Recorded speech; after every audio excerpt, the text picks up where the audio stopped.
What's up, everyone? It's Dennis from Florida Native Fishing Channel. It's about noon. I got out a little late because I was doing some work on my boat. I tried to come out yesterday on Sunday and one of my throttle cables snapped, so I'm getting out late because I had to install a new throttle cable on my port engine. I got that on. The boat seems to be doing fine, so I'm going to go out and see if I can get a wahoo and maybe possibly do some bottom fishing. We're just going to have to see how it is out there. It should be pretty calm. What I'm going to be doing is be trolling some of these lip plugs. This is a Rapala Magnum. This is a DTX Nomad, which I really like to use. And last, this will be my shotgun bait. It's a Mad Mac 200. I normally troll these sort of lures when I'm fishing alone because they're a little easier to manage opposed to using planers. So I'm going to go troll around for a couple hours, see if I can get a wahoo, and then maybe do some bottom fishing. So I'll see you out there. Alright guys, I'm out about 100 feet of water. I'm going to start letting lines out now just so I can get my spread set, and then by the time it's spread I should be in the magic number. I'll troll between like 100 feet and 300-ish. I see some frigates and stuff working out here. There's probably mahi or tuna, so let me get my lines out. First lure is that DTX. No, actually it's not a DTX, it's a Mad Mac. I'm going to put it way back.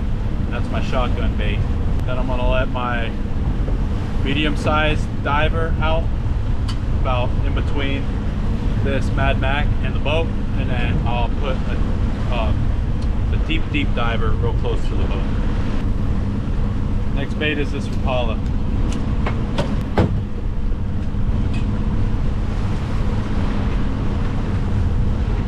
Set them out. Take your time here. Make sure you have your lines spread out enough from each other so you don't get tangled up. Pretty nice day out. I mean, if I was a wahoo, I'd be out today. Last bait, DTX. It's the 200, I believe. This is going short.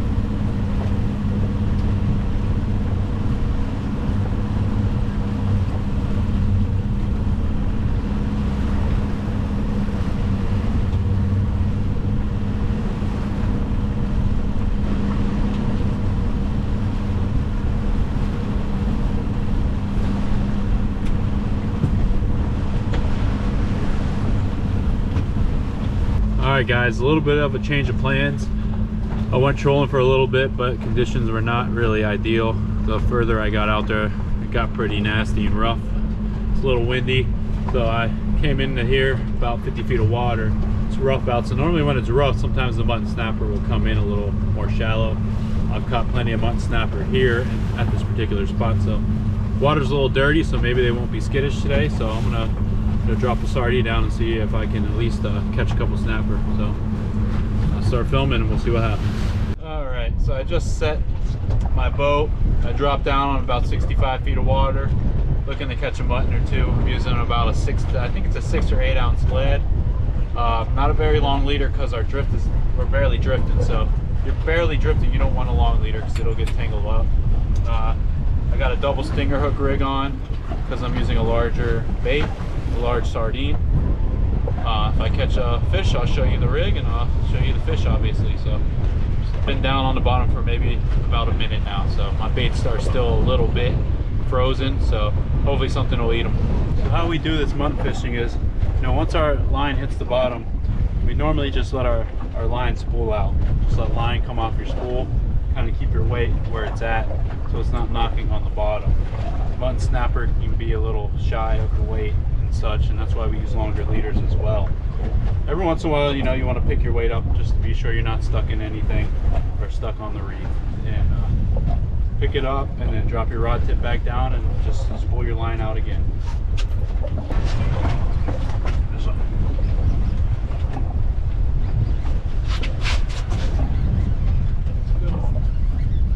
It's the right fish, guys.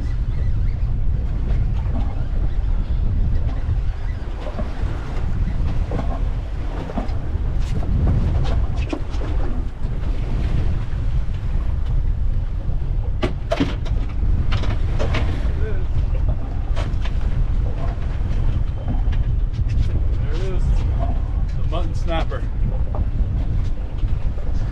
Might be a keeper, might not. It's pretty close. Choke that down good.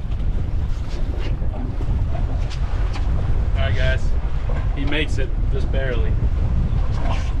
In the box, baby. Alright guys, this is what I'm using.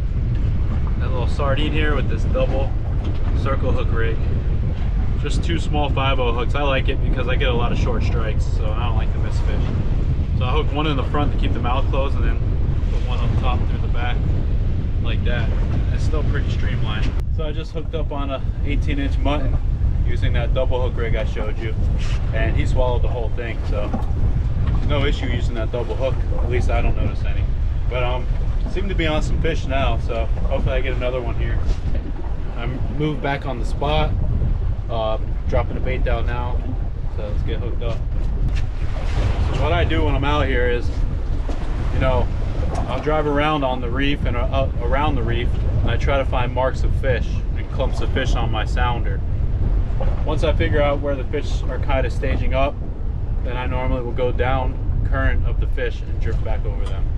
And if I'm not getting any bites, I'll move. And once I start getting bites, I'll keep pretty much working that same area. So it's kind of what I'm doing now. I'm only about 70 feet of water, but I'm drifting out. So I'm starting at like 50 to 60 feet and drifting out offshore. And then once I reach about 80 feet, I'm coming back in.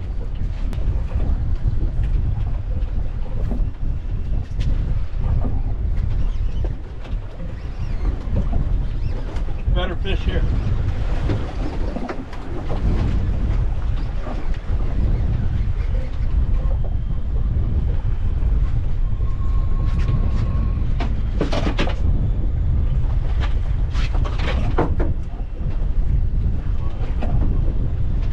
Keep getting fooled every time I think it's a better fish. It ends up being a dink. He'll be close. I'm gonna measure him. I don't think he's gonna make it. Yeah, he was 17 inches, didn't make it. I just tossed it back, but I think we're on a nice spot.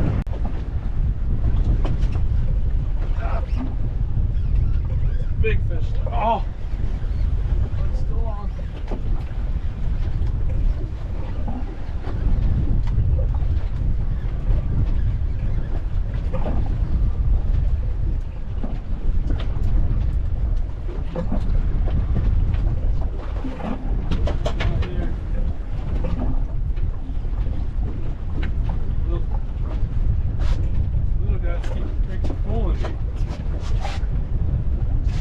Another small mutton. These things are fighting today. So small though.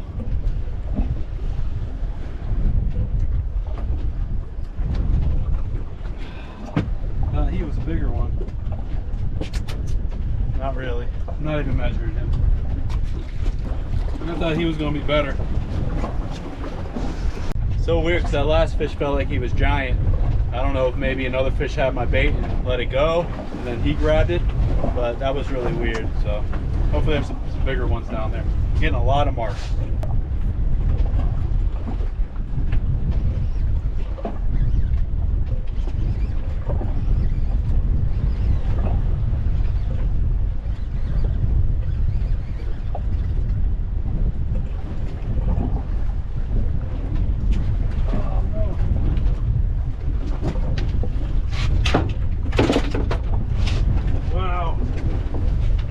Had a shark chasing him up.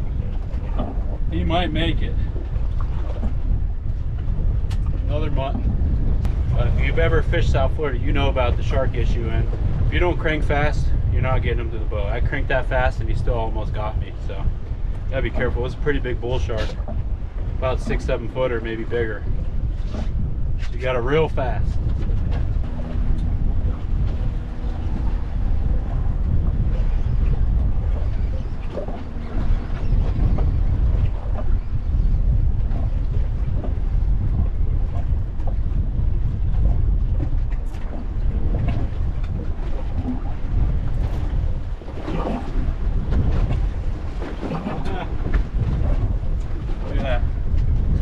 On one. 2 blue runners on 1 bait. Alright, back again. Still marking fish, so I know we're in a good spot.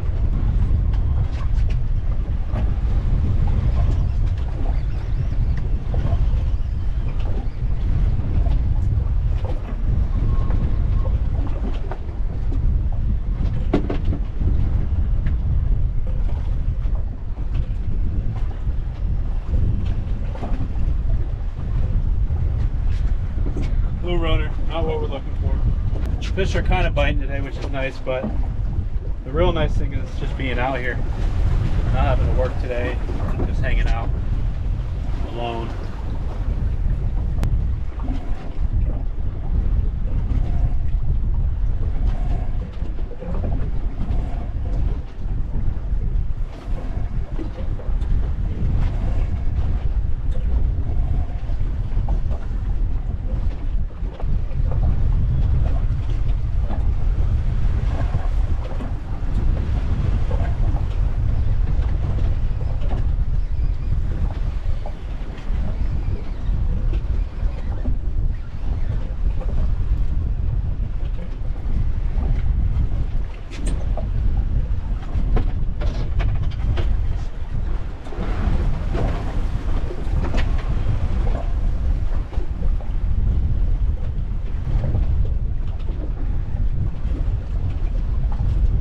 What we're looking for. Alright, I caught those blue runners. I butterflied one. I'm gonna toss it down because I'm out of bait. So I'll see what happens.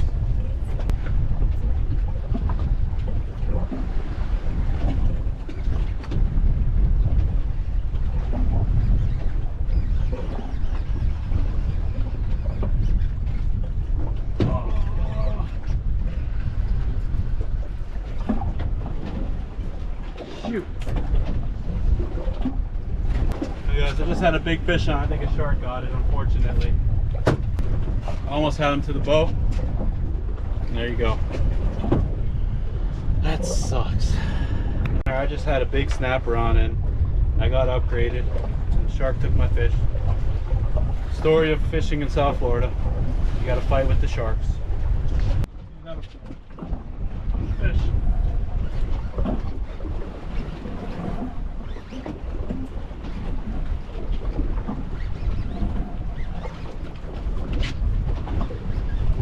Quick here.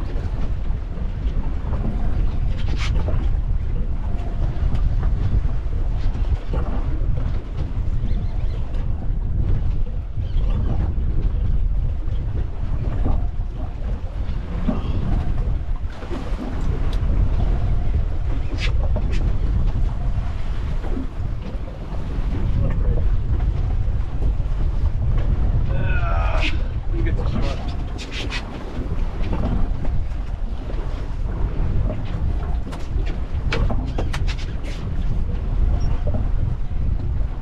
I think we got a big shark.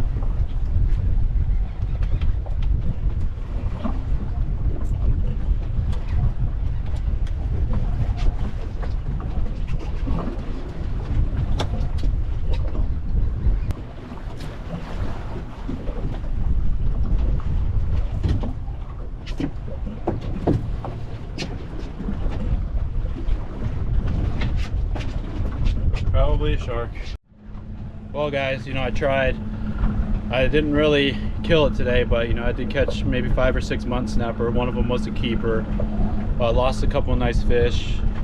I got to come out and enjoy my day off. Lost some big fish on the sky cliff. It's to be expected with all the sharks out here, but you know, to be honest, I can't complain. I'm out here fishing right now and relaxing. Now I'm gonna go home and cook some fish. All right guys, see you next time.